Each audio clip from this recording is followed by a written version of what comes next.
রাজ্য জুড়ে নিপা নিপা ভাইরাসের একটা আতঙ্ক ছড়িয়েছে। নিপা ভাইরাসের আতঙ্ক ছড়িয়েছে দর্শক বন্ধুরা, প্রত্যেককে শুভ সন্ধ্যা। এবং এই নিপা ভাইরাস নিয়ে অনেকেই আতঙ্কিত।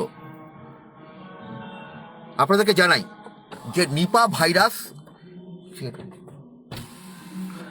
ভাইরাসে রাজ্যে দুজন কনফার্ম অর্থাৎ সুনিশ্চিতভাবে নিপা ভাইরাসে আক্রান্ত হয়ে বারাসাতের বেসরকারি হাসপাতালে চিকিৎসাধীন রয়েছেন। আর এই নিপা ভাইরাসের কিভাবে হলো, মনে করা হচ্ছে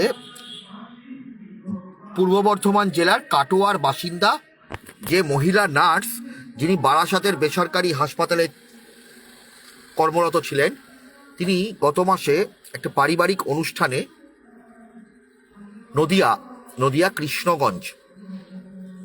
নদিয়া কৃষ্ণগঞ্জের ঘোগরাগাছি গ্রামে গিয়েছিলেন। এই গ্রামটা হচ্ছে একদম বাংলাদেশ সীমান্তের লাগোয়া, উল্টো দিকে বাংলাদেশের চুয়াডাঙ্গা এবং কিছুটা দূরে কুষ্টিয়া।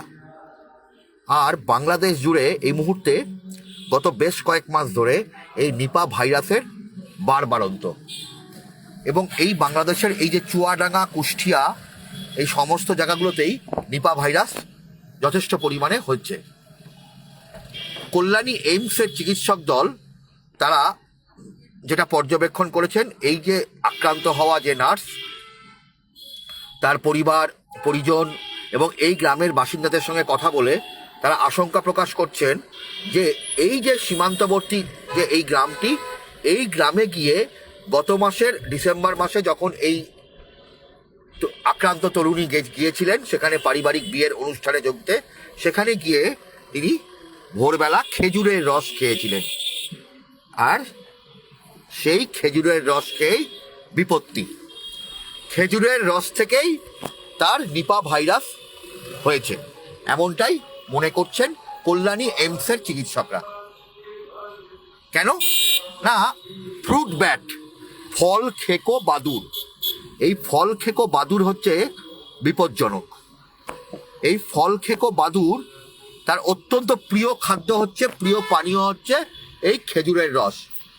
আর সেই খেজুরের রসে যখন এই বাদুড় মলত্যাগ করে, তখন তা হয়ে যায় একদম সুনিশ্চিত নিপা ভাইরাস। এবং সেই খেজুরের রস যদি কেউ পান করে তাহলে একদম 100% নিশ্চিত যে নিপা ভাইরাসে আক্রান্ত হবে। সম্ভবত এই তরুণী নার্সেও এই খেজুরের রস পান করেছিল, যে খেজুরের রসটি বাদুড়ের মলত্যাগ করেছিল, এবং সেখান থেকেই মনে করা হচ্ছে যে সেখান থেকেই এই সংক্রমণ ছড়ায়। ফলে চিকিৎসকরা বলছেন কাঁচা খেজুরের রস একদম নয়, খেজুরের রস খাওয়া চলবে না। যতই সংক্রান্তি হোক, যতই পিকনিক পার্টিতে যান, ভোরবেলা খেজুরের রস কেন, সকালবেলা কেন, বেলা হলেও অনেকে তারি খান, খেজুরের রস পচিয়ে তারি খাওয়া হয় না, সেটাও খাওয়া যাবে না। আপনাদের বলি 2007 সালে এই খেজুরের রস পচিয়ে তারি খেয়েই এই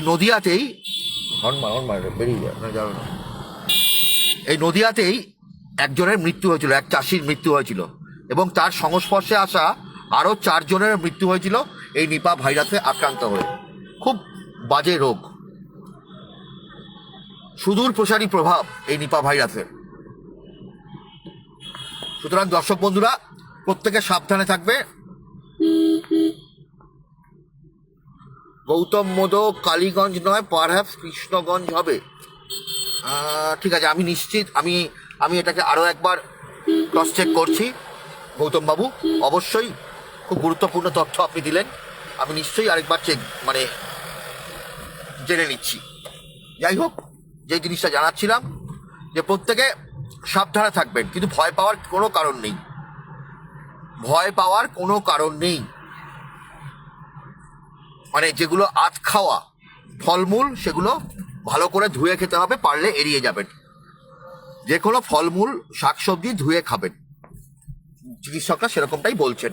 তবে খেজুরের রসটা কয়েকদিন এড়িয়ে চলাই ভালো, কারণ এই খেজুরের রস থেকে, এই কাঁচা খেজুরের রস বাদুড়ের মল দ্বারা মলত্যাগ যদি করে তবে সেখান থেকে নিপা ভাইরাস ছড়াতে পারে, এমনটাই বলছেন চিকিৎসকরা। সুতরাং একটু সাবধানে থাকবেন দর্শক বন্ধুরা। এবং এই নদিয়া যে ঘোগরাগাছি গ্রাম, এই ঘোগরাগাছি গ্রাম এটাই উৎসস্থল, এমনটাই মনে করছেন চিকিৎসকরা। সুতরাং প্রত্যেকে একটু সতর্ক থাকবেন। বাইরে গেলে, পিকনিকে গেলে বা কোথাও গেলে সকালবেলায় একদম খেজুরের রস খাবেন না। টাটকা খেজুরের রস আমরা অনেকেই ভালোবাসি, এই শীতকালে টাটকা খেজুরের রস, তবে টাটকা খেজুরের রসটা না খাওয়াই ভালো। বরং খেজুরের গুড় খেলে কোনো সমস্যা নেই, জাল দেওয়া খেজুরের রস অর্থাৎ গুড় খেলে কোনো সমস্যা নেই। আমরা অবশ্যই এই নিপা ভাইরাসের সমস্ত তথ্য আপনাদেরকে সত্যনিষ্ঠভাবে এবং তথ্যনিষ্ঠভাবে জানাতে থাকবো। কোনো রকম আতঙ্ক আমরা ছড়াবো না, বরং আমরা আপনাদেরকে সচেতনতার বার্তা দেব। আতঙ্কিত হওয়ার কোনো কারণ নেই। পিঠে পুলি জমিয়ে খান, জমিয়ে পিঠে পুলি খান। মকর সংক্রান্তি, বাড়িতে বাড়িতে পিঠে পুলি হয়েছে, পিঠে পুলি পাটিসাপটা জমিয়ে খান। শুধু খেজুরের রসটা একটু সতর্কভাবে খাবেন। খেজুরের রসটা চিকিৎসকরা বলছেন এই সময় না খাওয়াই ভালো।